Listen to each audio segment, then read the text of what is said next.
Sod Cutter Down. Sod cutter in here. A Billy Goat. Chivo. And it's in here for the drive. Well, the drive's not working, it's not engaging. At the further inspection, the chain came off the sprocket.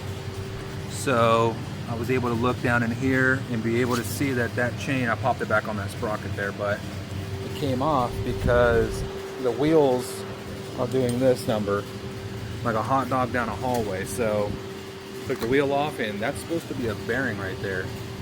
As you can see, there's no bearing in there. So I'm gonna replace both sides. You can see some of the balls down in there, but I'm gonna replace both these bearings.